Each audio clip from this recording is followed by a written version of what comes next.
चलिए एक स्थिति की कल्पना करते हैं। एक बहुत ही शक्तिशाली राजा अपने शासन के समझिए शिखर पर है। सब कुछ बिल्कुल सही चल रहा है और फिर एक छोटी सी भूल और उसे श्राप मिलता है कि ठीक 7 दिन बाद तुम्हारी मृत्यु हो जाएगी। सिर्फ 7 दिन? हाँ, अब सोचिए ऐसा इंसान क्या करेगा? शायद बदला लेने की सोचेगा या शायद उस श्राप को टालने की कोई तरकीब ढूंढेगा। बिल्कुल, ये एक स्वाभाविक प्रतिक्रिया होगी। लेकिन आज हम जिस प्राचीन ग्रंथ के परतों को खोलने जा रहे हैं वो हमें एक बिल्कुल ही अलग कहानी बताती है। अच्छा। हमारा स्रोत है श्रीमद् भागवतम, पहला स्कंद, अध्याय 19। और कहानी के केंद्र में है राजा परीक्षित।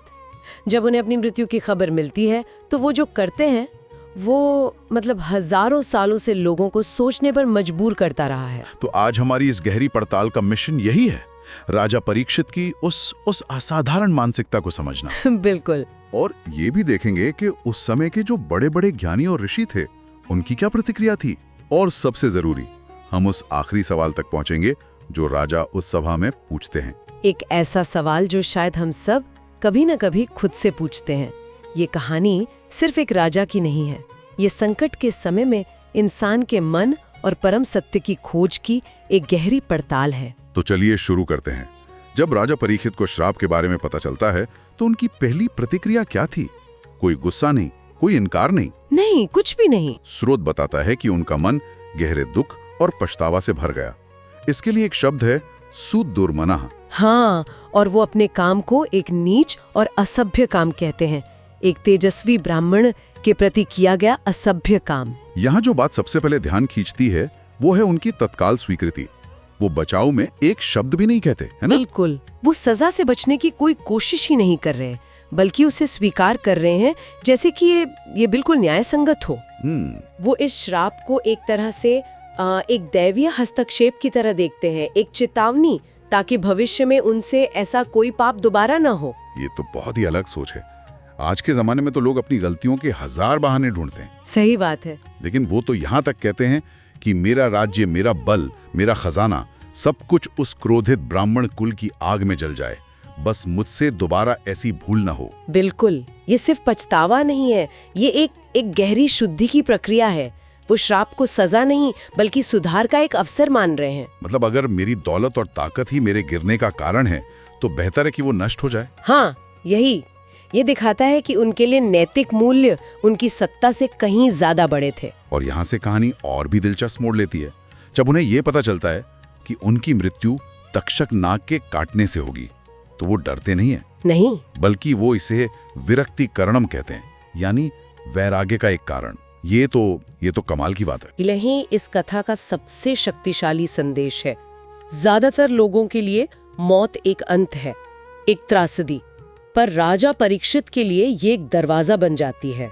अच्छा। उन्हें अचानक साफ हो जाता है कि जिन चीजों को वो स्थायी समझ रहे थे, राज्य, परिवार, धन, वो सब कितनी क्षणभंगुर हैं। 7 दिन की वो जो डेडलाइन है वो एक फिल्टर की तरह काम करती है। बिल्कुल, जो जीवन की सारी गैर जरूरी चीजें हटा देती है और सिर्फ वही बचता है जो सच में मायने रखता है। तो वो तुरंत एक फैसला लेते हैं। हाँ, एक बहुत बड़ा फैसला। वो इस लोक और परलोक की सारी इच्छाओं को त्याग कर खुद को कृष्ण की सेवा में समर्पित करने का निश्चय करते हैं।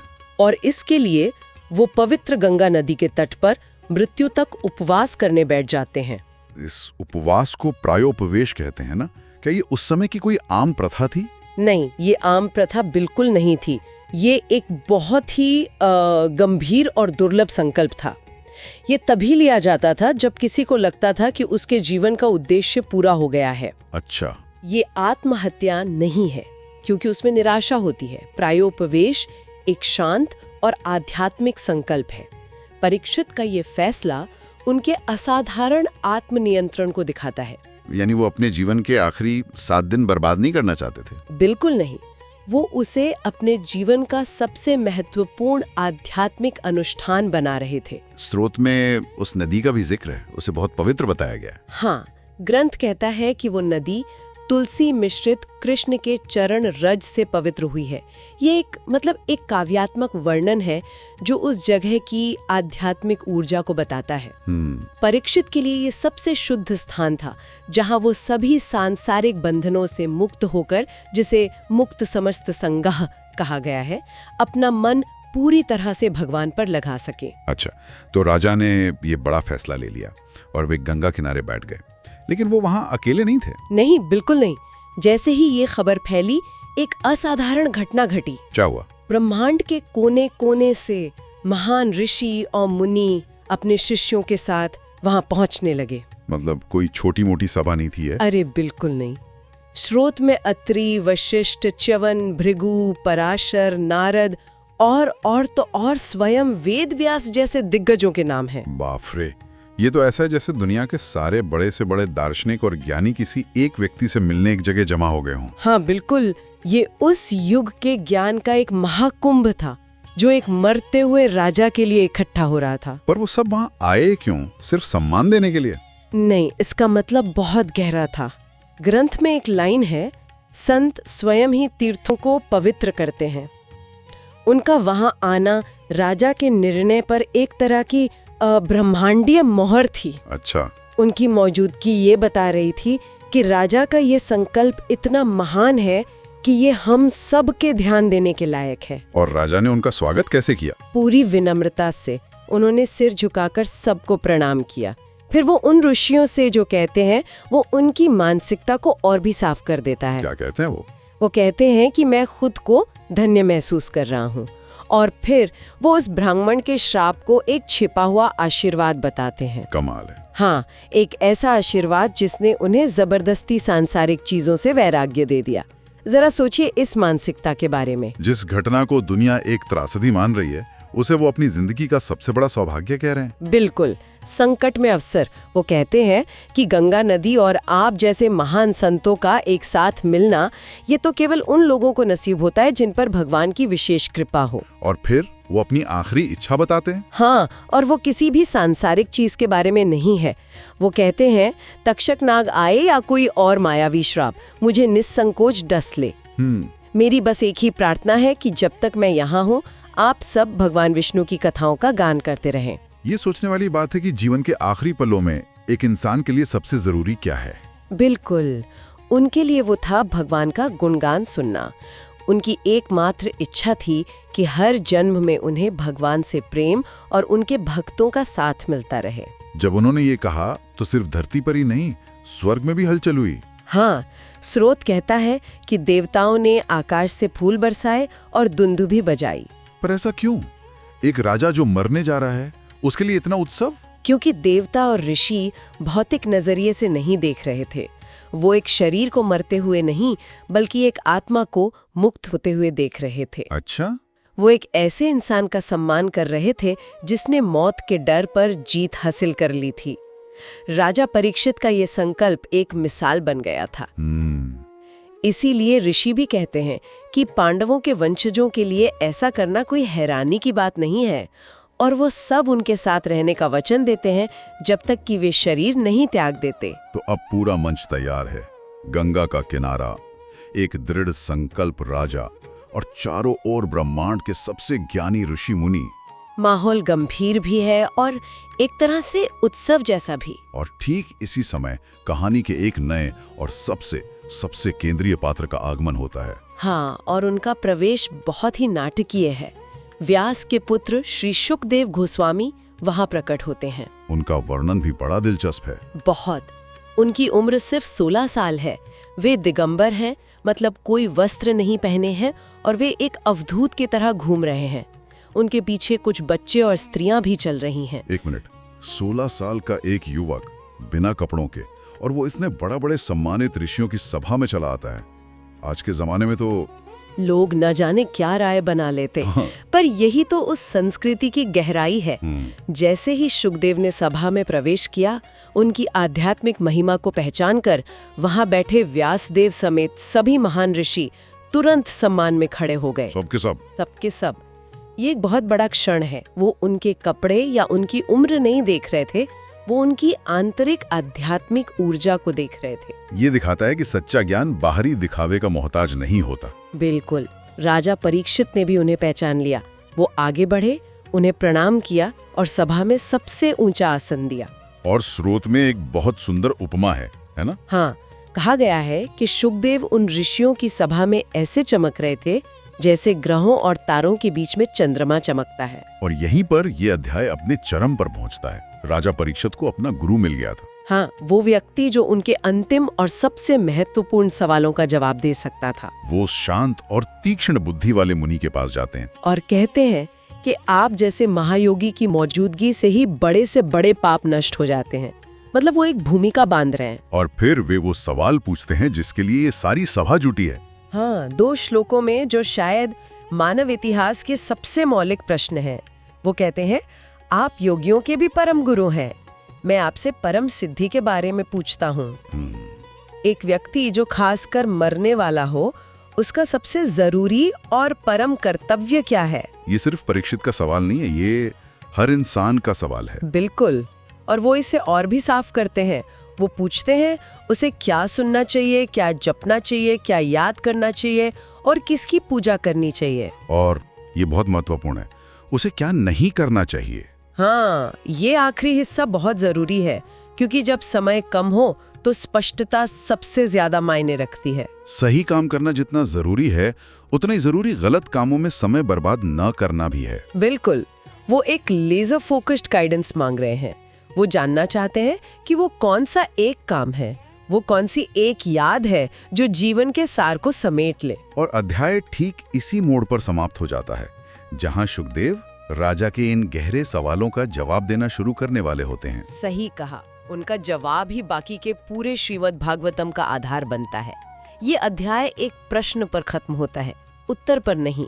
ये अपने आप में बहुत शक्तिशाली है। तो अगर हम आज की इस पूरी चर्चा को समेटें, तो हमने एक राजा के गहरे पश्चाताप से शुरू किया, जो अपनी सजा को एक अवसर में बदल देता है। हमने देखा कि कैसे मौत की निश्चितता उसे डरा नहीं रही, बल्कि उसे और निडर और केंद्रित बना रही है। हमने ये भी देखा कि कैसे ब्रह्मांड का सारा ज्ञान एक व्यक्ति के ईमानदार संकल्प का सम्मान करने के लिए इकट्ठा हो जाता है। और अंत में हमने एक इंसान द्वारा पूछे जा सकने वाले सबसे जरूरी सवाल का निर्माण देखा।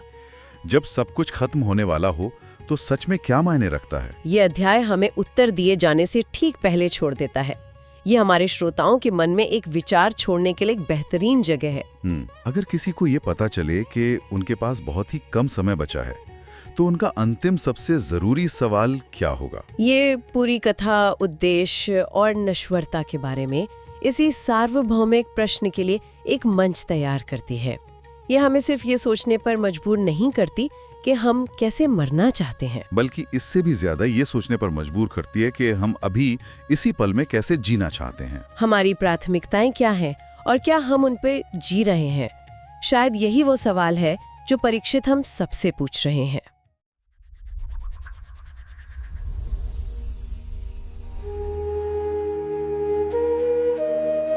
नमस्कार।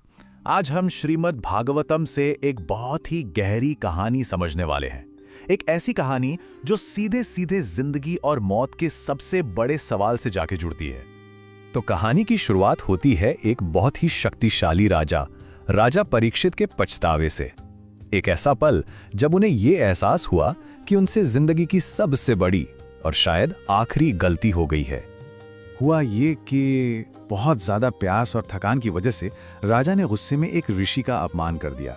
वो ऋषि उस वक्त गहरे ध्यान में थे और राजा को जरा भी अंदाजा नहीं था कि वो ऋषि कितनी बड़ी छिपी हुई शक्तियों के मालिक हैं।